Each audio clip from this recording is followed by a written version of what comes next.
할렐루야. 제가 신자가 아닌 사람들한테서 여러 번 들은 질문 가운데 하나는 이거예요. 왜 기독교는 뭐 예수 믿으면 천국에 보내주고 안 믿으면 지옥에 떨어뜨리는 거냐? 이런 식의 질문 혹시 들어보셨나요? 마치 뭐 이렇게 불량한 건달 하나가 껌 한 통을 내밀면서 돈 10,000원을 요구하는 것 같아요. 사줘? 안 사줘? 그냥 하나 사주고 그 험악한 분위기를 벗어나 천국에 이르는 게 안 사주고 지옥을 맛보는 것보다 나을 것 같아요. 왜 협박하냐는 겁니다. 천국, 지옥 이렇게 말하는 게 마치 협박하는 것 같이 이렇게 들린다는 거예요. 아니 안 믿는 게 무슨 죄라고. 안 믿을 수도 있지. 믿으면 천국, 안 믿으면 지옥. 너무하는 거 아니야? 제 오래된 친구 하나가 그런 말을 하길래 이렇게 대답을 해줬어요.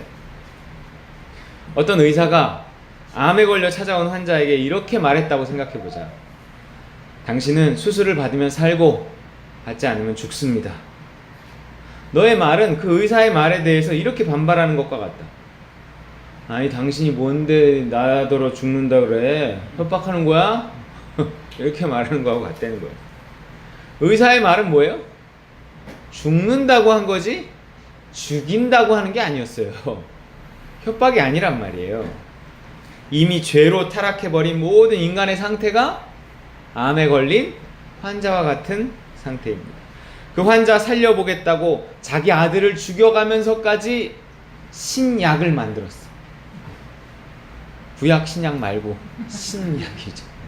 그 신약도 신약이긴 하지만 신약을 만들었어요. 그리고 이렇게 말하는 거예요. 제발 먹기만 해라. 살 것이다.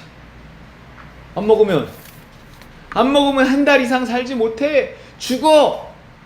왜 소리를 지르고 난리야. 먹고 안 먹고는 내 맘이지. 당신 지금 협박하는 거야? 난 이래서 기독교가 싫다니까.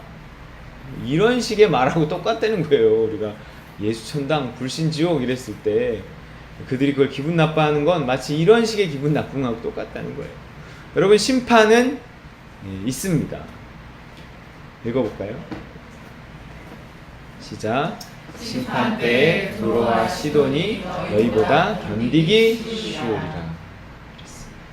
심판 때가 있단 말이에요. 그런데 이거는 암 환자가 죽는 날이 다가오는 것처럼 이미 뿌려진 씨에 대한 결과를 거두는 거예요. 뭐 잘 살던 사람을 갑자기 뒤통수 치는 게 아닙니다. 모두가 죄라는 암덩어리 때문에 다 죽게 됐는데 그 중에 누군가는 신약을 받아들여서 살아나는 거예요. 그 사람은 구원받는 겁니다. 그런데 그 구원받는 사람 때문에 나머지 구원받지 못한 사람들은 마치 버림받은 것 같이 돼버려요. 그거는 그들이 걸린 어떤 죄라는 중병에 대한 심판이기도 하지만, 그들이 지옥에 가는 건 그들이 이미 걸린 죄라는 중병에 대한 심판이기도 하지만요, 그 신약을 받아들이지 않은 것에 대한 심판이기도 하는 거예요. 그들이 지옥에 가는 것은. 다시 말해서 믿지 않는 자들이 지옥 가는 거는요, 그들의 죄에 대한 심판이기도 하지만 살 수 있는 복음을 받아들이지 않은 것에 대한 심판이기도 하다는 겁니다. 같은 얘기예요. 같은. 죄 때문에 지옥 가는 것이기도 하고 복음을 받아들이지 않아서 지옥 가는 것이기도 하는 거예요. 암 때문에 죽는 것이기도 하고 그 새로운 약을 수술을 받지 않아서 죽는 것이기도 하고 그렇단 말이에요. 여기에 어떤 의사의 잘못은 없습니다. 그는 자신의 아들의 목숨을 바쳐 중병으로 죽어가는 자들에게 살 기회를 준 것뿐이에요. 심판에 관한 좀 더 명확한 말씀은 요한이 쓴 계시록에 나와요. 같이 읽어보겠습니다. 시작. 또 내가 보니 죽은 자들이 큰 자나 작은 자나 그 보좌 앞에 서 있는데 책들이 펴 있고 또 다른 책이 펴졌으니 곧 생명책이라. 죽은 자들이 자기 행위를 따라 책들에 기록된 대로 심판을 받으니 바다가 그 가운데서 죽은 자들을 내주고 또 사망과 음부도 그 가운데에서 죽은 자들을 내주매 각 사람이 자기의 행위대로 심판을 받고 사망과 음부도 불못에 던져지니 이것은 둘째 사망 곧 불못이라. 누구든지 생명책에 기록되지 못한 자는 불못에 던져지더라. 지옥에 가는 이유가 뭐라는 거예요? 행위대로 심판을 받아. 자기 죄 때문에 지옥 가는 거예요. 그런데 또 지옥 가는 이유가 뭐예요? 이 생명책에 이름이 기록되지 못해서 지옥에 가는 거예요. 죄 때문에 지옥에 가는 것이기도 하지만 믿지 않아서 지옥에 가는 것이기도 하다는 얘기예요. 누가회 소속 의사 한 분이 아프리카 수단의 한 작은 마을에 도착했습니다. 현지인 의사에게 이렇게 물었어요. 이 마을 전체가 에이즈에 감염됐다고요? 네, 그렇습니다. 그럼 그 중에 그 새로운 치료 신약을 먹기로 한 사람은 몇이나 되나요? 여기 그 명단이 있습니다. 결국 이 사람들만 살아남겠군요. 행위로 말하면 죄인 아닌 사람이 없어요. 정도의 차이만 있지 천국 갈 사람은 하나도 없다는 거예요. 로마서 3장 23절에 모든 사람이 죄를 범하였으며 하나님의 영광에 이르지 못하더니 모두가 다 죄라는 중병에 걸려 죽는 거예요. 행위를 기록한 책의 내용에 따르면 모두가 지옥. 하지만 또 다른 한 책이 펴 있으니 그게 뭐예요? 생명책이다. 생명책. 그 지옥 갈 자들 중에서 생명책에 이름이 기록된 자들이 있으니 그들만 예외. 그들만 쏙 빼서 천국. 그런다는 거예요. 그런데 이 심판과 구원이 마지막 날에만 있는 게 아니라요. 오늘 그것들을 맛보고 경험할 수 있다는 겁니다. 이게 마지막 때의 일만이 아니에요. 우리 천국을 앞당겨서 경험하듯이 지옥도 앞당겨서 경험할 수 있다는 거예요. 구원도 심판도 우리의 삶 속에서 하나님이 쏙 빼서 구원하시고 또 딱 잡아서 심판하시고 그러는 거예요. 예성이가 생각이 나요. 똑같은 잘못을 해도 예수 믿는 사람만 딱 멀리하시고 다 같은 어려움에 처하는 상황에서도 이게 쏙 빼갖고 그 사람을 건지시고 이게 맨 마지막에 있을 심판과 구원인데 그것을 이 땅에서 미리 경험하게 하신다는 거예요. 후방이 천국이고 전방이 지옥인 것은 아니지만 근데 이제 뭐 다 전방 가는 걸 그렇게 좋아하진 않잖아요.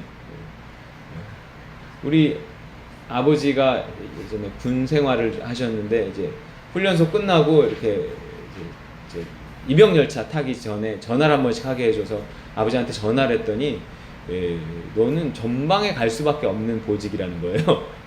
왜냐면 제가 그 논산훈련소에서 후반기 교육을 박격포 105인가? 박격포 교육을 받았어요. 이렇게 그것도 작은 똥포라고 불리는 작은 박격포 교육을 받았거든요. 무게가 20.5kg예요. 이게 다 갖추면. 그거는 파라나라는 긴 박격포는 분해해 갖고 나눠서 들고 다니는데 이 똥포는 통째로 보통 다 들고 다녀요. 물론 요령껏 나누기도 하지만 20.5kg 들고 다녀야 돼. 군장 위에 이고 다녀야 돼. 뭐 그런 거예요. 이런 걸 이거는 이제 후방엔 전혀 필요가 없고요. 전방에 산악지대에서 산 너머에 있는 적을 제압할 때 이렇게 필요한 거기 때문에 99% 전방이었어요. 전방. 입영열차 이렇게 딱 탔어요. 그 입영열차라고 해야 되나요? 그 자대를 배치받을 때 논산에서는 기차를 타고 이렇게 자대 배치를 가는 거예요. 다 탔어요. 우리 후반기 교육받은 애들이 싹 탔어요. 이 열차가 엄청 길거든요. 다 탔어요. 이제 전방으로 가는구나. 그리고 출발하려는데 전에도 한번 얘기를 했지만 이 장교가요 이렇게 저쪽에서부터 이렇게 오면서 한 칸이 보통 몇 명 타죠? 50명 이렇게 있나요? 한 명 내지는 두 명만 이렇게 불러서 계속 뒤로 졸졸 따라가는데 계속 뒤로 갔어요. 맨 뒷칸에 이렇게 태우더라고요. 그래서 뭐지 이게? 뭐 탔어요. 그리고 이제 그 열차는 이제 바깥을 볼 수 없게 이렇게 해놨거든요. 그래서 몰래 한참 몇 시간을 갔어요. 그래가지고 이제 딱 내릴 때가 돼서 뭐 이제 어딜까? 여기 철원일까? 어딜까? 이렇게 딱 내렸는데 대구예요, 대구. 깜짝 놀랐어요. 그리고 주변을 보니까 저만 거기 온 거예요, 저만. 그 칸만. 없어요. 다 없어요. 그 칸만 어디 딴 열차에 붙여갖고 덜컹덜컹 하긴 했거든요, 출발할 때. 뭐지? 이랬는데 왜 그렇게 꼭 하는지는 잘 모르겠는데 그걸 뭔지 뭐 이유는 잘 모르겠는데 그렇게 해서 전 대구에 도착한 거예요, 대구. 헐. 나머지는 싹 다 전방 갔는데 저 몇 명만 이렇게 딱 대구 왔어요. 그때도 얘기했지만 그리고 대구 TMO에서 이렇게 대기하는데 다들 막 이제는 우리 다 전방이다 할 때 후방이다 막 서로 얼싸안고 좋아하고 이랬는데 이제 그 주변 부대에서 이렇게 와갖고 또 몇 명씩 차출해 가는데 거기까지 와서 특공대를 가는 애가 있었어요. 어디죠? 뭐 포항 쪽에 무슨 이상한 부대가 있어갖고 거기서 막 선글라스 낀 사람들이 와갖고 그 중에서 이렇게 불러내는데 진짜 다리가 후들후들 떨렸어요. 여기까지 와서 저는 다행히 정말 이상한 부대 중에 이상한 부대. 그리고 다시 안동으로 또 3명인가만 안동으로 또 갔어요. 그 중에서 정말 안동은 그거 뭔 부대인지도 모르는 안동으로 가갖고 그 중에 또 저 혼자인가만 또 이상한 어떤 전출 가는 장교하고 같이 고속버스를 타고 다시 대구로 왔어요. 도대체 저는 진짜 무슨 신의 아들인지. 그리고 대구 54단 안에 안동에 있는 74단 조그만 한 연대가 잔류해 있는 거기에 배치를 받은 거예요. 처음엔 거기 무슨 부대인지 몰랐어요. 왜 그렇게 된지도 몰랐어요. 그런데 어느 날 내무반 동기하고 보통 동기끼리 2등병끼리는 근무를 안 세우는데 뭐가 바뀌어갖고 2등병끼리 올라가게 돼. 2등병끼리 처음엔 얘기도 못해요. 다 이러고 앉아있지. 근데 근무를 가니까 처음 제 동기하고 딴 데서 온 동기하고 이제 이야기할 기회가 있었는데 걔가 첫 마디가 이거였어요. 너 누구 백으로 왔냐? 자긴 별 2개 백으로 왔대요. 뭐야, 여기가 별 2개 백으로 오는 곳이었어? 야, 난 그 별을 만드신 분의 백으로. 근데 결국 걔는요, 후임병 때려갖고요, 전출 갔어요. 근데 사실 저도 병장 때 빠따 한 번 때렸다가 일직사관한테 딱 걸렸어요. 딱 한 번 때렸는데 딱 한 번 그때 걸렸어요. 근데 어떻게 됐을까요? 그 맞은 애가 혼났어요. 영창 가는 거거든요. 근데 그 맞은 애가 혼났어요. 왜냐면 그 장교가 뭐라 그러냐면, 야, 네가 어떻게 했길래 김병장이 때리기까지 하냐. 이러고 그냥 넘어가 버렸어요. 계속 하나님이 저를 구별하시고 건져내시고 구원하셨어요. 아니, 그렇게 도착한 부대에 정말 몇 명이나 될까? 정말 조그만 54단은 굉장히 큰 사단이거든요. 근데 그 74단 한 연대는 거의 간편 되게 몇 명 안 됐어요. 한 150명이나 됐을까? 연대가 정말 쬐끄만 연대였어요. 그 쬐끄만 연대에서 희섭이가 저 말고 3명이나 있었다니까요. 너무너무 희한했어요. 너무너무 희한했어요. 딱 가자마자 되게 누가 반갑게 막, 난 친척인 줄 알았어요. 어떤 대위가 맞이하길래 예, 네 그랬더니 아세요? 저 그럴 뻔했어요. 그랬더니 반갑다 희섭아! 막 임희섭 대위요. 그러면서 또 말해주는 게 그 옆대대에 오희섭 중위가 있고 동기인 권희섭이가 있다는 거예요. 저까지 김희섭이까지 성만 다른 4명이 있어서 정말 하나님이 나를 빼서 여기에 넣으셨구나. 그러면 54단 엄청 큰 사단이거든요. 그 사단에 강철교회라는 엄청 큰 교회가 1년 만에 부대 이전을 하면서 생겼어요. 그러니까 뭐 엄청 성도도 많았어요. 그런데 군종병이 누가 됐게요? 제가 됐어요. 제가. 왜 이유를 알 수가 없어요. 그래갖고 나머지 1년 2개월 정도를 정말 이제 부대 생활하면서 이제 군종을 하는 거였는데, 정말 하나님이 골라내고 또 골라내고 또 골라내고 항상 삶이 그랬던 것 같아요. 마치 행위에 기록된 대로 심판하시려 가다가도 생명책에 내 이름이 있는 걸 발견하시고 쏙 빼주시는 것 같았어요. 가뭄이 와도요, 저는 쏙 빼서 그릿 시냇가에 두시고 까마귀가 날라다주는 떡과 고기를 먹게 하셨어요. 예전에 어떤 예언하고 기도하시는 분이 저한테 그러더라고요. 태풍이 몰아칠 때 하와이에 있는 사람이래요. 무슨 뜻인지 아시겠어요? 그러다 보니 나의 구원은 같은 처지에 있던 다른 사람들의 심판처럼 느껴졌어. 나만 쏙 빼시니까 나는 구원을 받았는데 나머지 사람들은 마치 심판받는 것처럼 되는 거예요. 상대적인 그런 게 있거든요.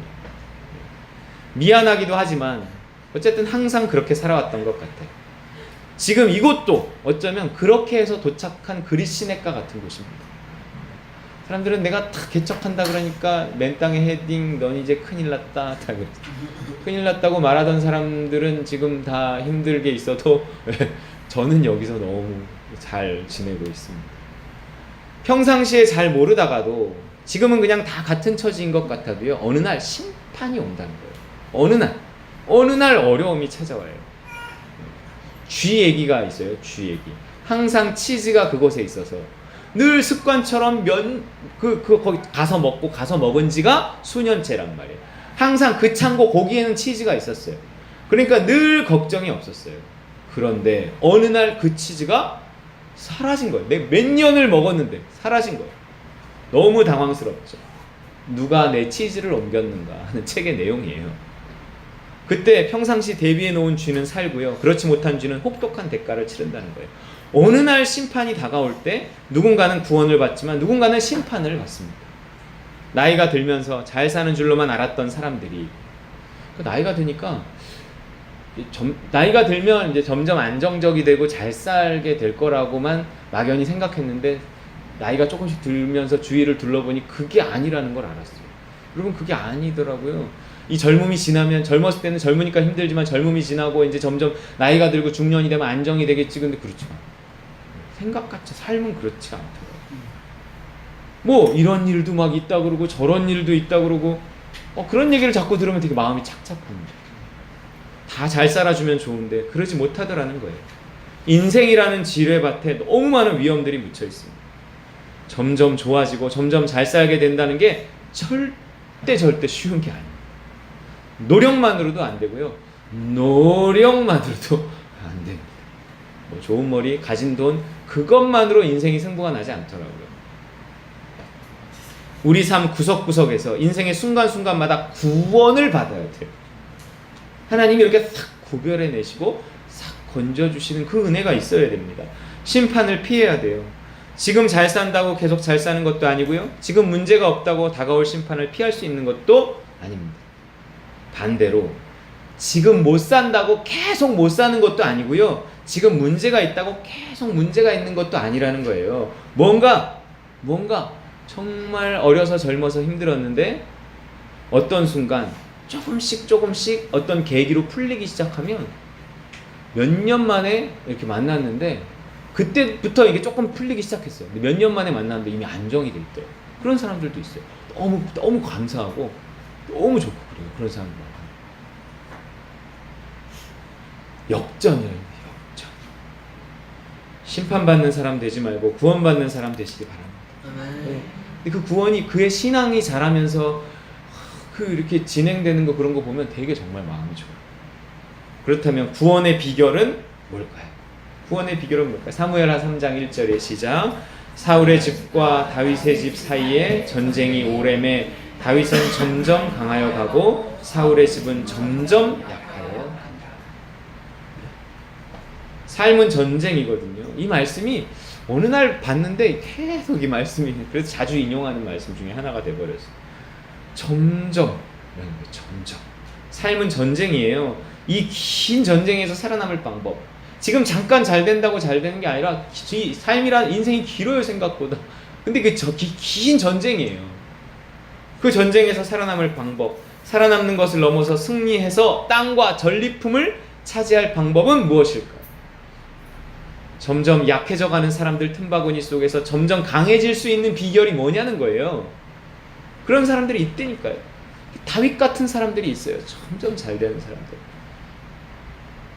심판을 피하고 구원받을 사람이 누구인가? 성경이 딱 얘기했어요.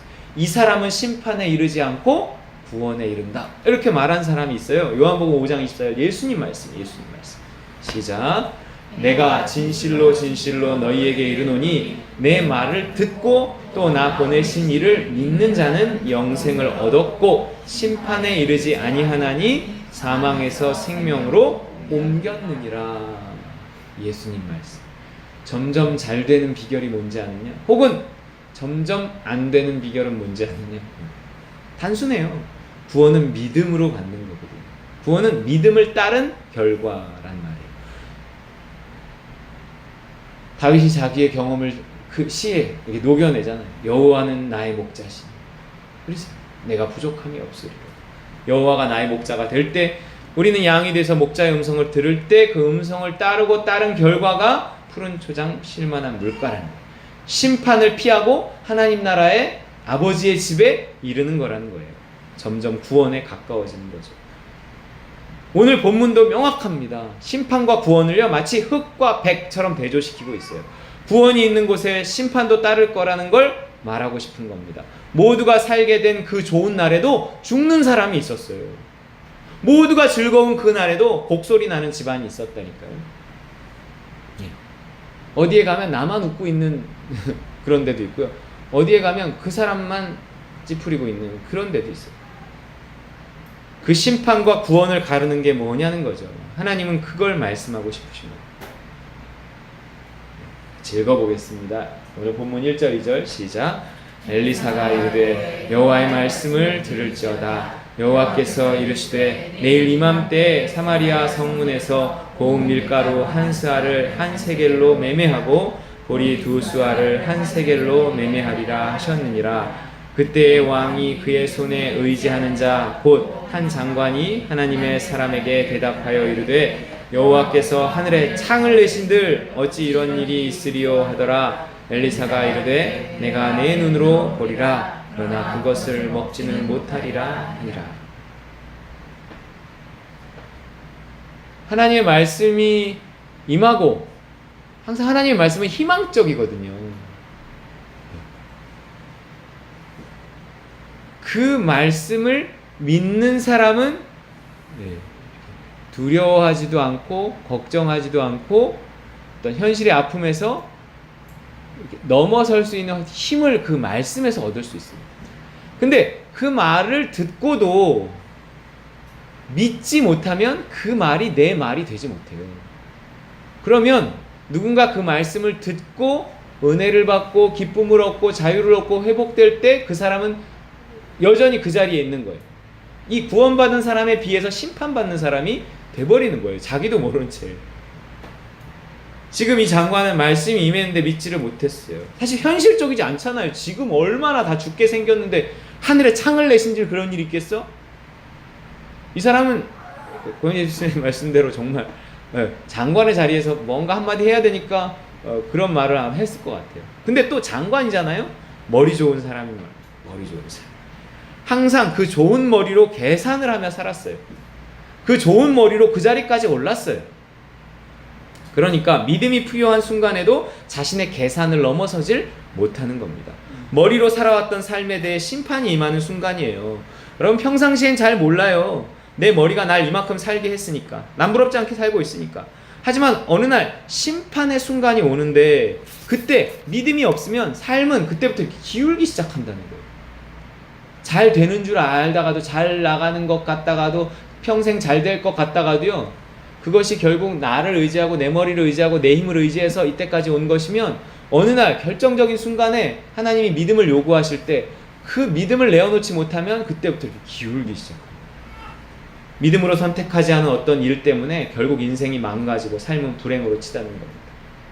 하나님이 말을 안 했으면 모르겠는데 말을 했고 그가 들었고 그래서 분명한 부담을 가지고 고민을 했는데도 결국 그냥 평소 때처럼 자기 계산대로 결론을 내버리고 마는 겁니다. 아유 그게 가능하겠어? 이런 소망을 갖지 못하고 믿지를 못하고 결정적인 실수인 거예요. 살 길을 놓친 것을 넘어서 죽을 길을 선택한 게 되어버립니다. 우리 16절 17절 결국 어떻게 돼요 이게? 시작. 백성들이 나가서 아람 사람의 진영을 노략한지라 이에 고운 밀가루 한 스아에 한 세겔이 되고 보리 두 스아가 한 세겔이 되니 여호와의 말씀과 같이 되었고 왕이 그의 손에 의지하였던 그의 장관을 세워 성문을 지키게 하였더니 백성이 성문에서 그를 밟음에 하나님의 사람의 말대로 죽었으니 곧 왕이 내려왔을 때에 그가 말한 대로라. 결국 하나님의 말씀과 같이 누구는 구원받고 그 같은 말씀 때문에 누구는 죽게 되는 거예요. 한 말씀이 심판, 구원받을 자와 같은 한 말씀이 임했는데 그걸 믿는 자는 구원을 받고 믿지 못하는 자는 심판을 받는다는 거예요. 한 가족 안에서도 있을 수 있고 한 교회 안에서도 있을 수 있고 한 직장 안에서도 있을 수 있고 하나님의 말씀을 믿느냐 믿지 못하느냐의 차이예요. 결국 현실은요 사람의 계산을 넘어서 하나님의 말씀대로 됐고 그 말씀을 믿지 못했던 머리 좋고 계산 빠른 그 장관은 하나님 사람의 말대로 죽고 맙니다. 모두 죽어갈 때 같이 죽었으면 그의 심판이 별로 심판 같지 않았을 텐데 지금 모두 살아나고 구원받는 날 죽어버리니까 그의 심판이 더 심판같이 돼버린 거예요. 누군가 구원하시는 날에 심판받는 사람이 있습니다. 말씀대로 믿음대로 당장은 어렵고 힘들어도 그 길을 가는 사람과 그냥 상식대로 욕심대로 자기 머리를 따라 산 사람이 구별되는 날이 온다는 거예요. 마지막 심판 때에도 그렇지만 그 심판이 앞당겨져서 이 땅에 살 동안에도 그런 일이 일어난다는 겁니다. 심판이 앞당겨진다는 건 구원도 앞당겨진다는 거예요. 지금 이 장관에게 일어난 일은요, 결국 마지막 심판 때에 일어날 일이거든요. 하나님의 판단이 임하는 순간이 어느 날 찾아옵니다. 무서운 일이에요. 물론 누구에게는 반가운 일이에요. 천국에서나 받을 줄 알았던 상급을 이 땅에서 씹고 뜯고 밥보고 누릴 수 있는 게 또한 그 상급입니다. 그 행복을 이 땅에서 누리는 거예요. 여러분, 노아가 하나님의 말씀에 따라서 구원받는 그날 수많은 나머지 사람들은 하나님의 말씀을 따라 심판받는 날이 됐어요. 노아가 구원받던 날이 그를 조롱하던 사람들이 심판받는 날이었고요. 예수님의 한편 강도가 구원받는 날이 그를 욕하던 다른 쪽 강도가 지옥에 떨어지는 날이었어요. 우리 믿는 자들이 행복을 누려야 믿지 않는 자들을 부끄럽게 만들 수 있어요. 우리가 항상 기뻐하는 것이 세상의 심판이 되는 겁니다. 예수님의 말씀을 들어보세요. 마태복음 24장 40절부터 시작. 그때 두 사람이 밭에 있음에 한 사람은 데려가고 한 사람은 버려둠을 당할 것이요 두 여자가 맷돌질을 하고 있음에 한 사람은 데려가고 한 사람은 버려둠을 당할 것이니라.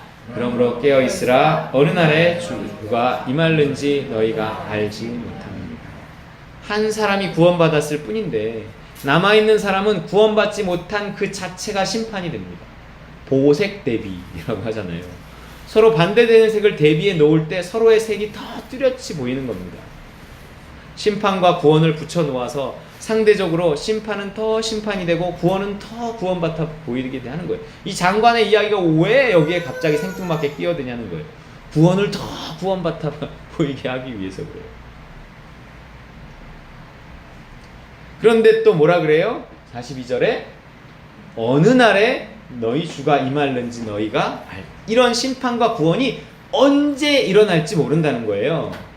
살다 보면 어느 날이 와요. 그 어느 날이 되게 중요해요. 어느 날 모진 가난에서 구원받은 나를 보게 되고 어느 날 이렇게 돌아보면 그 모진 아픔에서 내가 살아났다는 것을 알게 됩니다. 인내하며 묵묵히 믿음을 따르려고 그냥 말씀대로 살려고 애썼을 뿐인데 어느 날 하나님이 나를 세상과 이렇게 확연히 구별시켜 주시는 거예요. 지금은 좀 힘들지만 참고 인내하고 그 어느 날이 와요. 나의 구원이 세상의 심판이 되는 겁니다. 나의 행복이 세상의 부러움을 넘어서 그들을 부끄럽게 만드는 거예요. 이 날이 올 겁니다. 이 땅에서가 아니더라도 저 땅에서라도 이 땅에서 혹 우리가 맛보지 못하더라도 그 인내의 결과는 반드시 하나님께서 갚아주시는 줄 믿으시기 바랍니다. 다윗이 이에 대해서 이렇게 말했잖아요. 시편 23편 5절이에요. 다윗은 알거든요. 그 보색 대비가 뭔지, 심판과 구원이 같이 있다는 것이 뭔지 다윗은 믿음을 따라 산 다윗은 안단 말이에요. 읽어보겠습니다. 시편 23편 시작. 주께서 내 원수의 목전에서 내게 상을 차려주시고 기름을 내 머리에 부으셨으니 내 잔이 넘치나이다. 그냥 상을 차려주시고 기름을 부어주셔도 영광인데 그걸 누구 앞에서 하신다고요? 내 원수의 목전에서. 믿음 따라 살던 나를 조롱하던 그들 앞에서요, 나를 높여주신다는 겁니다. 당연히 내가 높아진 만큼 그들은 낮아질 것이고 내가 받는 영광의 크기만큼 그들은 수치를 당할 거예요. 하나님이 너한테만 말하시냐? 그 상대성 때문에 더욱 내 잔이 넘치는 거죠. 이 내 잔이 넘치는 게 그냥 주셔서 넘치지 않아요. 그 상대성 때문에 내 원수의 목전에서 그것 때문에 더 이게 내 잔이 더 넘치고 커 보이고 감사하고 그런 거예요. 하나님의 말씀대로 사시기 바랍니다. 당장은 힘들어도요, 오늘을 믿음대로 살아야 머리 좋고 강하고 잘 나가던 그들이 결국 초라해지고 불행해지고 눈물 흘리는 그날 그 원수의 목전에서 차려주시는 잔치상을 받고 내 머리에 부으시는 기쁨의 기름을 누릴 것입니다. 여러분 정말 이 여름 그 힘든 날에도 이렇게 여기 자리를 지켜주고 왜 다 하나님 기억하신다니까요. 그리고 지금 우리의 삶이 조금 힘들고 어렵고 이래도요, 정말 믿음 붙들고 발버둥쳐 기도하며 조금만 인내하다 보면요, 하나님 반드시 좋은 날 주실 줄 믿습니다. 특히 우리 교회 누구 하나 빠짐없이 그렇게 돼야 될 줄 믿습니다. 결국 승리하고 결국 잘 되시는, 날 비웃던 그들이 심판받는 그날이 내가 구원받는 그날이 되는 우리 따름과 누림 식구들 다 되시기를 주님의 이름으로 축원드립니다. 기도하겠습니다. 그래서 오늘 제목이 건지시는 그날엔 주신 말씀 붙들고 기도하겠습니다.